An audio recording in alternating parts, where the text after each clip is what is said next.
This mission is wrong. I won't do it. The security of our nation is at stake. The prince is hostile to our interests. Our interests? You're not talking about the security of our nation. You're talking about profits. This is murder for profit. You've killed more people than I can count. You never had any moral qualms before. What's different? Is this about your new husband? Leave Mac out of this. I've done terrible things before, but it stops now. I draw the line here. It's not your decision, nor mine. This is a direct order from the Commander-in-Chief. I have the document here. You can check the cryptographic signature to verify. No need. I don't care. I quit. Nobody quits. I told you, I quit. I resign. Effective immediately. Is that your final answer? Nothing in the universe can move me. We'll see about that.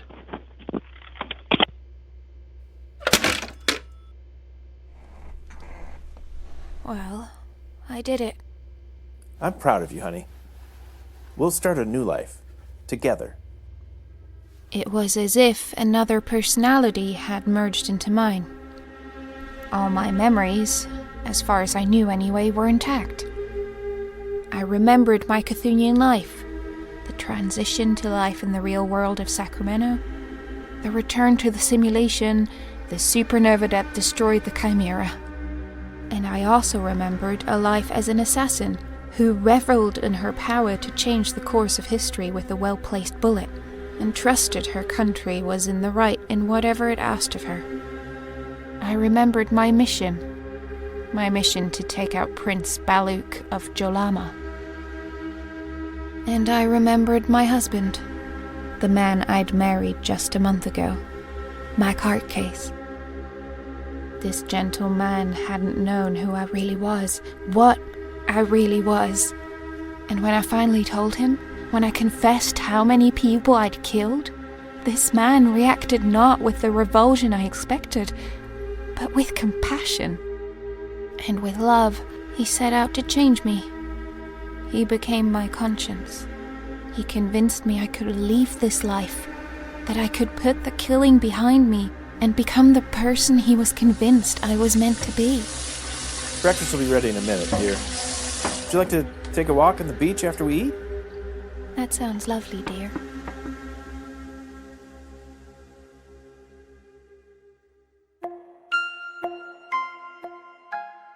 QuietPlease.org presents Beyond Awakening.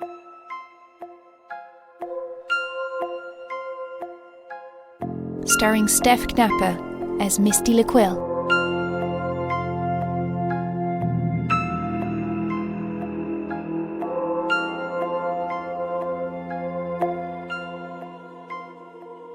Episode 28, The Mission.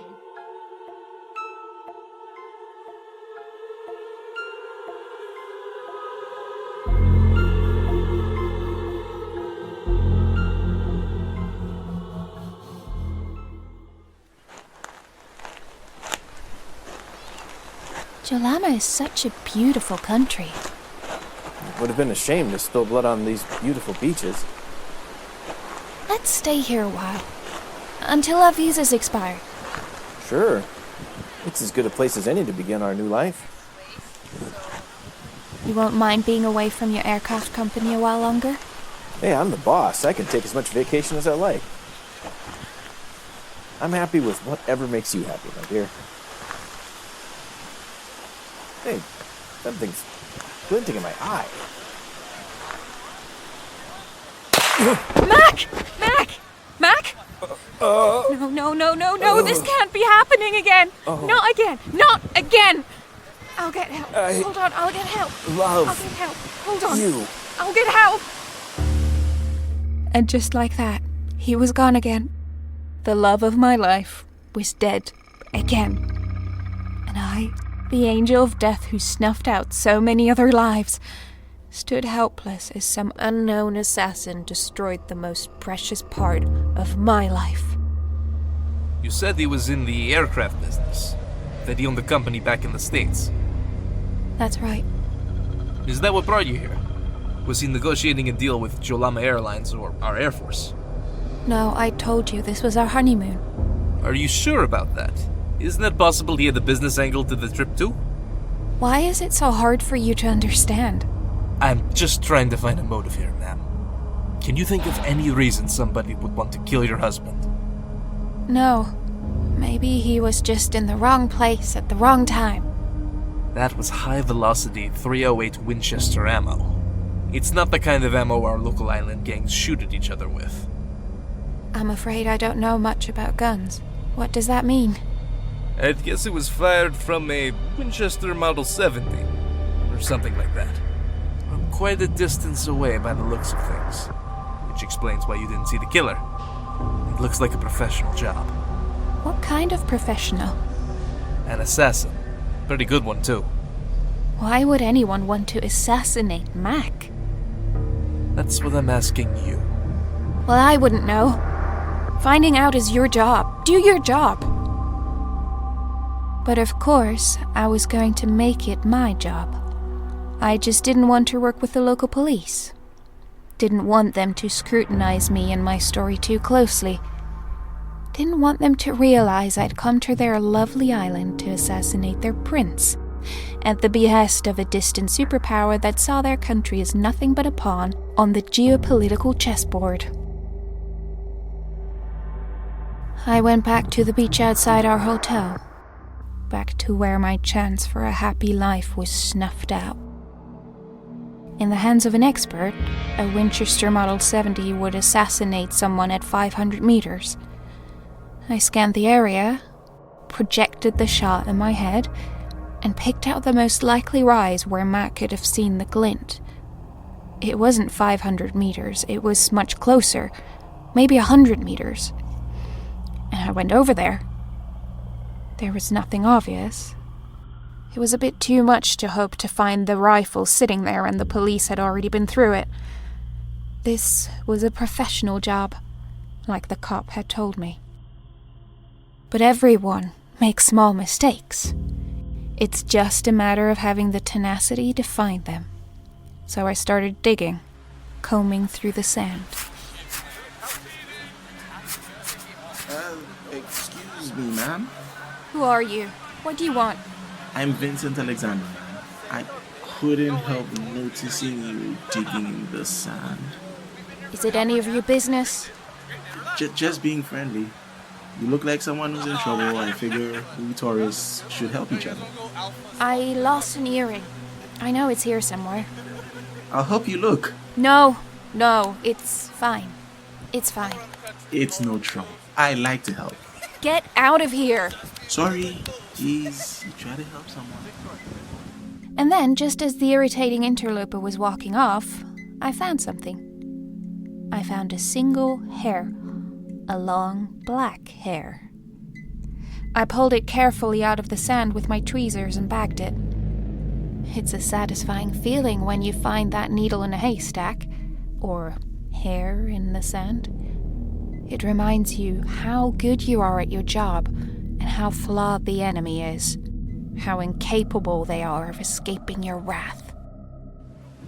You know, you're the only real person here.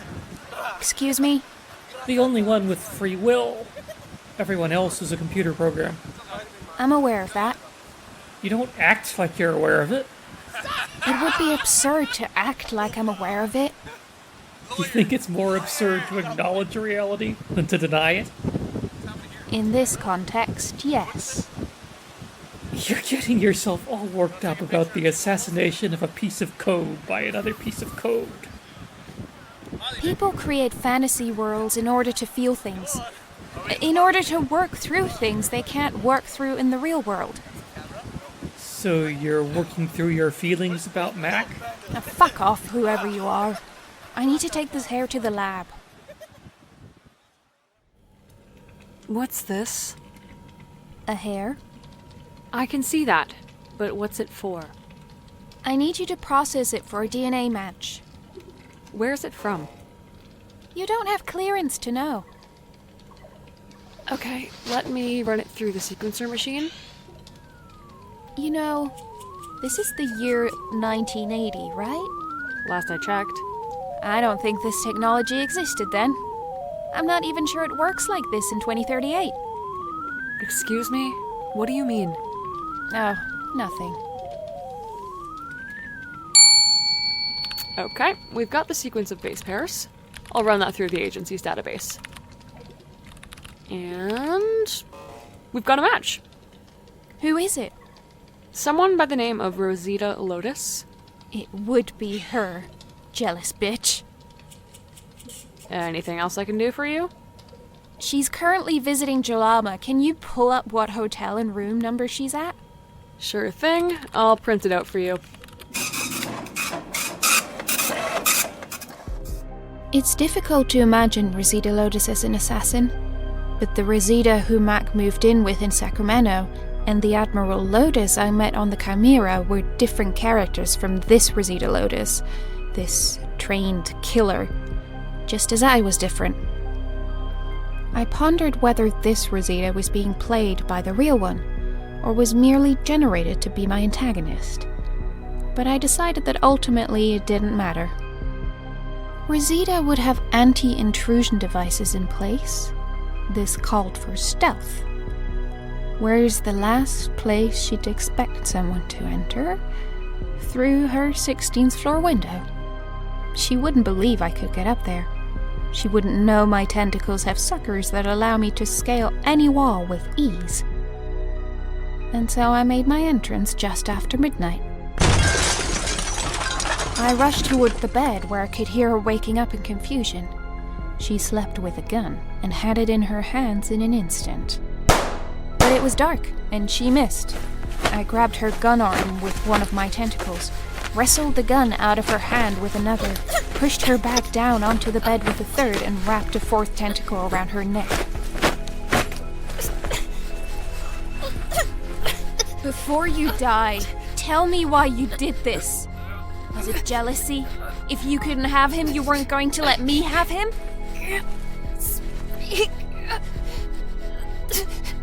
Now you can.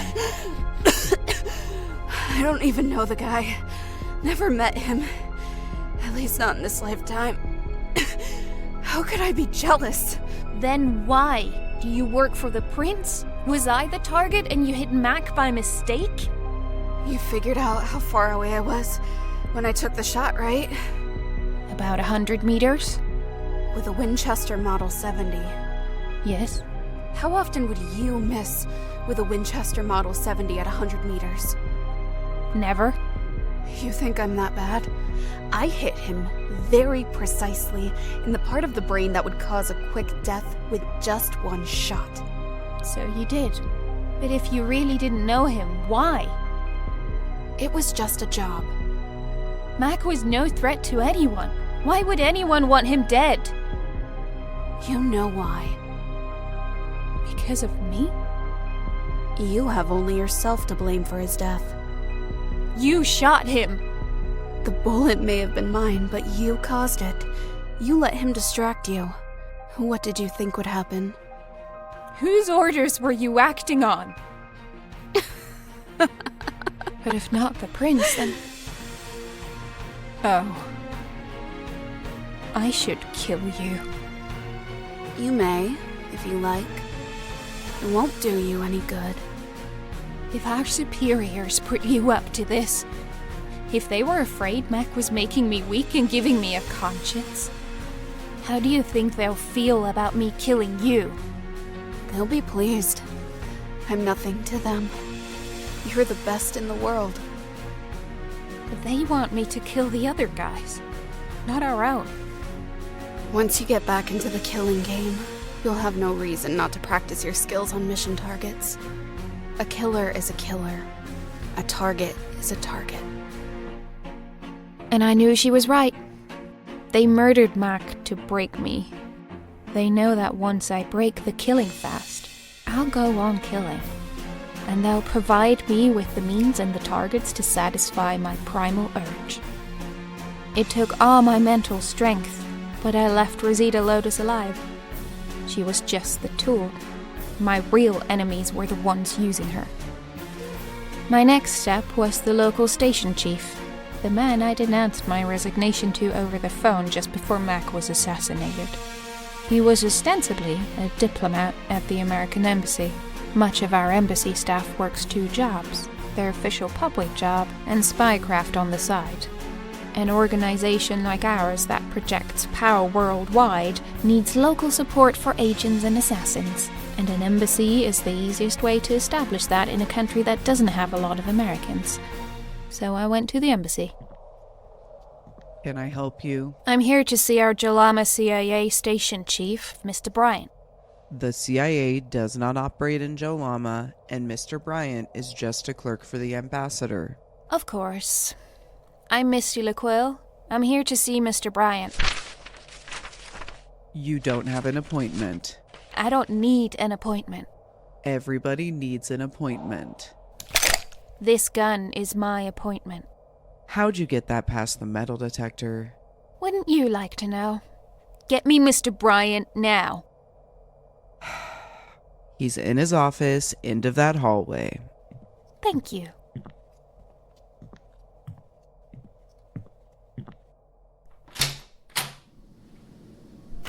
How'd you get in here? Get out. I got in with this gun, which is also going to make you sit down and answer some questions for me. I see. You're a monster. That's not a question. You're a fascist. Also not a question. And I'm making the world safer for democracy. You think the Prince of Jolama is a paragon of democratic values or something? Power is your overriding value. Once you'll do anything to achieve your aims, once winning is all you care about, and the way you win doesn't matter, you're already on an unstoppable slide into fascism. If we don't project our strength across the world, other nations will. Worse nations, communists, and other butchers.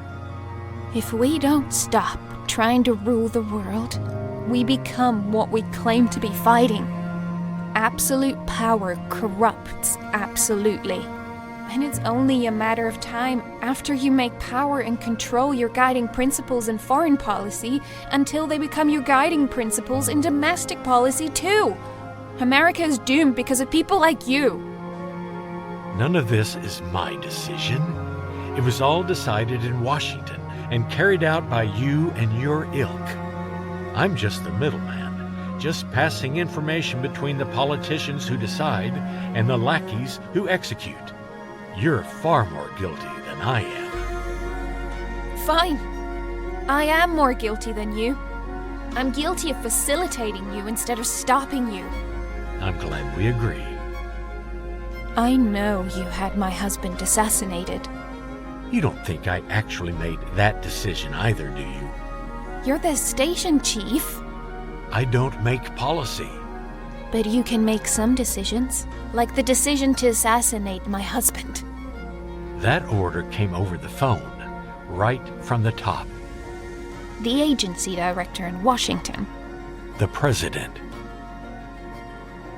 If I let you live, you'll warn them I'm coming. Indeed. You should kill me. You'd really like that, wouldn't you? I wouldn't, but my personal likes and dislikes are subservient to the success of the agency, the success of this mission, the national security of the United States of America. I could expose your mission and turn you over to Jolama's intelligence agency. You think you're better than we are? Everybody's the same, everybody's dirty, but Jolama will use what you give them to serve the interests of Jolama, whereas we'd like to use you to serve the interests of your own country. What they do is their concern, and what you do is your concern. I'll do what's right. That's all I can do. You're not going to kill me? Whether you live or die will be up to Jolama's local authorities.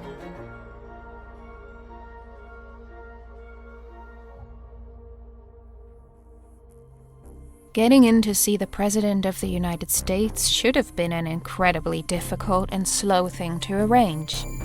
I should have been shot 12 times before I got halfway across the White House lawn. I expected and welcomed that. I died plenty of times before. But instead, people waved at me and smiled. Secret Service agents kept their eyes on me without making any moves to stop me. It was a surreally odd experience. I walked straight into the Oval Office without the slightest opposition, and there I discovered why. I've been looking forward to meeting you, Misty. You look like me. You are me. Another aspect of me, a naive and foolish aspect. We can't be the same person. The evidence says otherwise. So you're the president? You're the one who ordered Mac Heartcase killed? You murdered my husband. You're the one who murdered him by neglecting your duty, by resigning. You should have shot me, not him. To control you, I have to control your world. He was your world. But he wasn't real. You remember that, don't you? Well, I suppose in terms of reality at Monolith Eigen, this is our world. Yours and mine. I have to get you back on track, and it's high time we move on from him, don't you think? Is it? He's dead, Misty. Mac Heartcase died when the Mad Gun Man shot him in Sacramento. This is just sad. He wasn't really our husband, just our captain. And we weren't that close, so why all this? Maybe it's not really about him at all. Maybe it's about that life. That peaceful life I left behind that he was part of. The peaceful life where we regularly killed people? Where our strength and tentacles were a strategic asset for the Confederation? You know what I mean. It was a life that felt right, where I didn't have to question anything, where I knew who I was and what I was doing at all times. A life that never happened, but we remember it all the same. We can still fight, battle this out between ourselves. Would you like that? Come closer. Why? You belong with me. You're part of me. What are you... Why? Two become one again.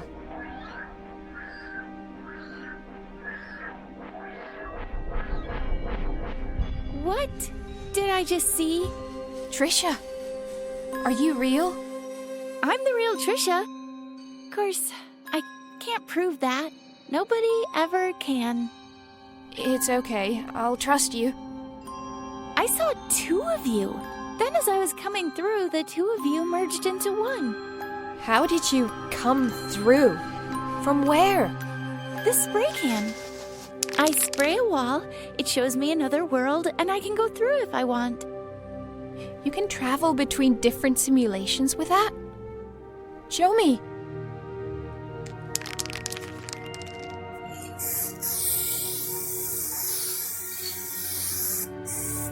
It's Mac.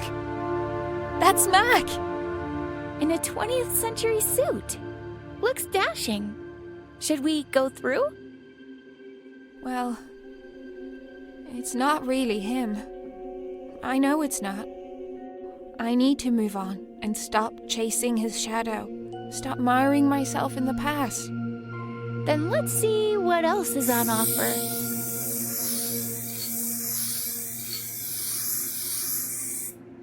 Clay! Looks like he's in some sort of old jail cell. We should go through. Get the three of us who are real back together. Assuming you're the real you and he's the real Clay. Have you ever seen one of us turn out to be unreal? Just myself? Well, I'm not even sure about that. Maybe that was really me. Let's go. I watched Trisha put her hand to the paint, and watched her hand slide through, and watched her step through and appear again on the other side. I could call it bizarre or scary, but after all I've been through, it's just another thing to take at face value. Just another way simulated life can get odd. And so I followed. I stepped through the wall and into a jail cell. The end of one life, of one world, and the beginning of another.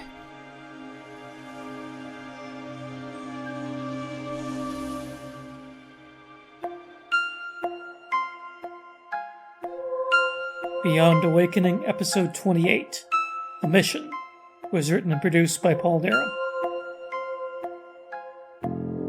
It starred Steph Knapper as Misty LaQuille. Also featured in the cast were Roger Arnold as the station chief. Rue Ryder as Rosita Lotus. James Belinsky as the Jolama police officer. Gwyneth Knight as Trisha Blackburn. Hyde Cooper as Mac Hardcase. Chloe Cavell as the technician. Paul Nero as the author insert. Jude Noble as Vincent Alexander. Lindsay White as the receptionist. This is Paul Nero. Special thanks to our backers who made this season possible: Joanne Phillips, Jamie Henderson, Mel Stewart, Sydney Amanya, and Dave. Music is licensed from Joel Studler and Creative Commons Zero and public domain sources. No artificial intelligence was used in the making of this episode. To learn more about Beyond Awakening or support the show, go to quietplease.org/awakening. Thanks for listening.